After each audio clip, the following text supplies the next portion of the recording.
Facebook business manager access দেওয়ার জন্য আমাদেরকে প্রথমেই চলে আসতে হবে এই ইউআরএল-এ। এই ইউআরএল-এ চলে আসার পরে আমরা এখানে এই ইন্টারফেসটি দেখতে পাচ্ছি। এই ইন্টারফেসটির মধ্যে প্রবেশ করার সাথে সাথে প্রথমেই পিপল অপশনটি সিলেক্ট করা থাকে। এখান থেকেই মূলত আমরা কোনো পার্সনকে পেজটি অ্যাক্সেস দিই এবং নিচে এবং সাইডে অনেক অপশন দেখতে পাচ্ছি। এগুলো আমরা পরবর্তী ভিডিওতে দেখে নিব। আমরা যদি এখন কাউকে যদি অ্যাড করতে চাই আমাদের বিজনেস ম্যানেজারে, তাহলে ডান পাশে আমরা দেখতে পাচ্ছি ইনভাইট পিপল। ইনভাইট পিপলে ক্লিক করার পর আমরা এই ইন্টারফেসটি দেখতে পাবো। এখানে দেখা যাচ্ছে আমাদের অ্যাড ইমেল অ্যাড্রেস এবং নিচে আরেকটি অপশন দেখাচ্ছে।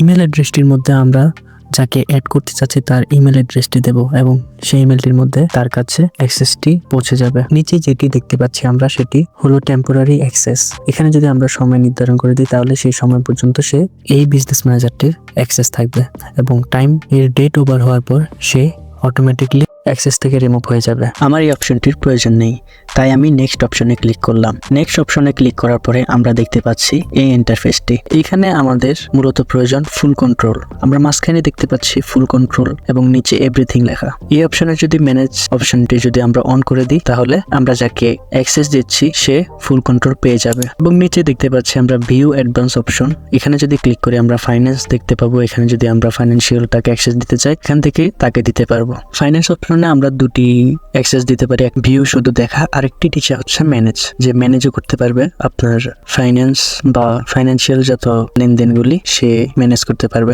এটি না দিলেও চলে, ফুল কন্ট্রোল দিলে এটি নিচে নিচে নেওয়া যায়। তো আমি ফুল কন্ট্রোল দিয়ে নেক্সট অপশনে ক্লিক করলাম। আমরা এই অপশনে সিলেক্ট করতে পারি যে আমরা যাকে অ্যাক্সেস দিব তাকে নির্দিষ্ট কোনো অ্যাড অ্যাকাউন্ট বা ফেসবুক পেজের অ্যাক্সেস দিতে পারি এবং তা নির্দিষ্টভাবে। আপনি চাইলে সবগুলো সিলেক্ট করে দিতে পারেন আপনার পেজ এবং অ্যাড অ্যাকাউন্ট, অথবা নির্দিষ্টভাবে একই বা দুটি আপনার যতটা প্রয়োজন তাকে অ্যাক্সেস দিতে যাচ্ছেন সেগুলো সিলেক্ট করে কনফার্ম সিলেকশনে ক্লিক করলেই হয়ে যাবে। হওয়ার পর আমরা এই অপশনটি দেখতে পাচ্ছি। এখানে আবার আপনি নির্দিষ্টভাবে আপনার অ্যাড অ্যাকাউন্টের কি সে ব্যবহার করতে পারবে এবং কি ম্যানেজ করতে পারবে তাও আপনি নির্দিষ্টভাবে সিলেক্ট করে দিতে পারবেন। আপনি যাকে অ্যাক্সেস দিচ্ছেন তাকে যদি ফুল কন্ট্রোল দিতে চান ফুল কন্ট্রোল দিতে পারবেন, অথবা তাকে যদি আপনি চান সে শুধু আপনার অ্যাডের পারফরমেন্স গুলো রিভিউ করবে অথবা ম্যানেজ করবে ক্যাম্পেইন, এগুলো নির্দিষ্টভাবে দিতে পারেন। পেজেও অনেক অপশন রয়েছে, এগুলো আপনি দেখে নিতে পারেন। এখানে আপনি নির্দিষ্টভাবে তাকে অ্যাক্সেস দিতে পারেন অথবা ফুল কন্ট্রোল দিতে পারেন। ফুল কন্ট্রোল দিলে সেই সম্পূর্ণভাবে আপনার পেজ অ্যাক্সেস করতে পারবে। অবশ্যই আমি তাকে ফুল কন্ট্রোল দিতে চাচ্ছি, তাই ফুল কন্ট্রোল দিয়ে দিই সবগুলো। দেওয়ার পর আমি নেক্সট অপশনে ক্লিক করছি।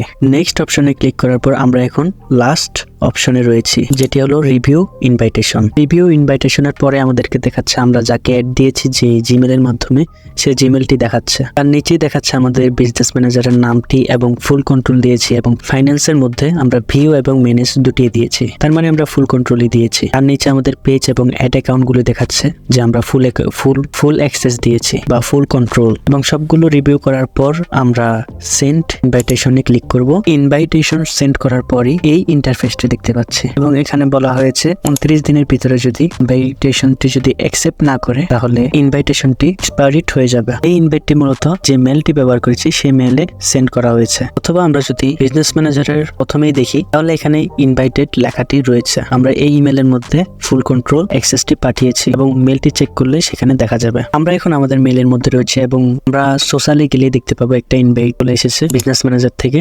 মেলে ঢোকার পরে আমরা দেখছি নিচেই ভিউ ইনভাইটেশন। এরপরে লগইন উইথ ফেসবুকে ক্লিক করলাম। ক্লিক করার পরে এখানে আমাদের মেলটি দেখাচ্ছে এবং উপরে ফার্স্ট নেম এবং লাস্ট নেম দেখাচ্ছে। এটি মূলত আমার যে বিজনেস ম্যানেজারটি রয়েছে সেখানে নাম শো করবে, আমরা যে নামে বা ডাক নামে যে নামটি দিতে চাচ্ছি। এটি আমরা যেটা খুশি সেটাই দিতে পারি। আমি একটা দিয়ে নিচ্ছি এবং শেষে এই অপশনটি অন করে দিচ্ছি এবং নেক্সট করার পরে এই অপশনটি আসবে। এরপর আমরা আবার কন্টিনিউ দিচ্ছি। এরপরে লাস্ট পেজ, এখানে আমরা একসেপ্ট ইনভাইটেশন এখানে ক্লিক করে দিচ্ছি। সো এই ছিল আজকের ভিডিও। আমি শেষে দেখিয়ে দিলাম কিভাবে ইনভাইটেশনটি অ্যাকসেপ্ট করতে হবে মেইলে গেলে, যাতে কোনো সমস্যার সম্মুখীন আপনারা না হন। ভিডিওটি ভালো লাগলে অবশ্যই চ্যানেলটি সাবস্ক্রাইব করবেন, ভালো লাগলে অবশ্যই একটি কমেন্ট করতে ভুলবেন না। ধন্যবাদ।